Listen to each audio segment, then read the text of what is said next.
इसके पहले 2 बार इंटरव्यू दिए और हमें ऐसा लगता है कि इंटरव्यू में आपको नंबरों के स्तर पर दिक्कत कम हुई होगी। नंबर आपको ठीक मिले इंटरव्यू में? नहीं मिले। क्या कारण है? ग्रेजुएशन बैकग्राउंड से क्वेश्चन पूछने लगते हैं तब समस्या हो जाती है। ग्रेजुएशन में आपने क्या किया है? हिंदी संस्कृत है बीए में। अच्छा, ठीक है। दोनों बार आपके साथ यही हुआ है?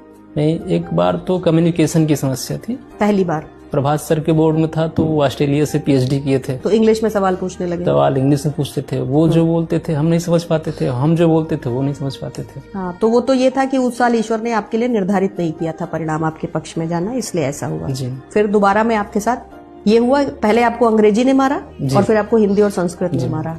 तो अब आप बताइए कि आपको कैसे बचाया जाए? अब आप लोग को सुझाव दीजिए। हम सुझाव देते हैं आपको।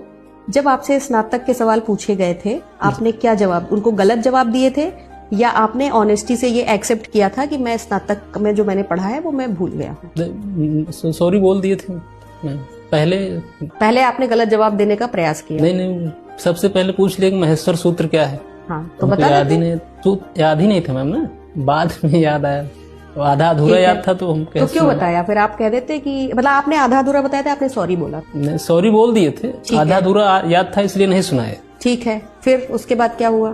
फिर उसके बाद चेयरमैन पर्सन उन्होंने अपना भारत पाकिस्तान के रिलेशन पूछने लगे, सब इंग्लिश चल रहा था तो कम्युनिकेशन ठीक से नहीं हो पाया था। ठीक है, अब हम आपको बताते हैं इस समस्या से बचने का उपाय।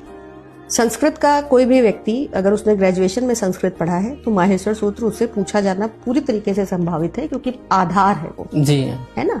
तो इन गलतियों से सबक लेके सबसे पहले तो माहेश्वर सूत्र याद कर लीजिए। अब याद है एकदम ठीक है। कहाँ पर लिखे हैं? कहाँ लिखा है माहेश्वर सूत्र? कहाँ पे लिखा है? का अष्टाध्याय में लिखा। ठीक है, उसकी तैयारी अच्छे से कर लीजिए। उसके बाद अगर आपके साथ में फिर यही होता है कि आपसे कोई ऐसी चीज पूछी जाती है जो आपको नहीं आती है, तो बहुत ही विनम्रता पूर्वक मान लीजिएगा कि सर मुझे ग्रेजुएशन किए हुए बहुत लंबा समय हो गया है सर, मैं रिकॉल नहीं कर पा रहा हूँ। फिर भी वो पूछते रहते हैं तो इसका मतलब है कि वो आपको नहीं बनाना चाह रहे हैं। उसका तनाव फिर मत लीजिएगा। ठीक है। इंग्लिश में सवाल अगर आपसे पूछे जा रहे हैं और आपको समझ में नहीं आ रहे हैं तो विनम्रता पूर्वक उससे कहिए कि सर क्या आप मेरे लिए आप इसको हिंदी में ट्रांसलेट कर देंगे या आप मुझे थोड़ा हिंदी में समझा देंगे? ऐसा आपने उनसे कहा था सर। उन्होंने नहीं माना। हाँ, तो इसका मतलब है कि वो सोच रहे थे कि अभी आप और तैयारी के साथ हैं, जैसे जो उनको ऐसा कुछ जरूर लगा होगा आपकी पर्सनैलिटी में कि आपको शायद और मेहनत की जरूरत है, इसलिए उन्होंने आपके साथ किया होगा।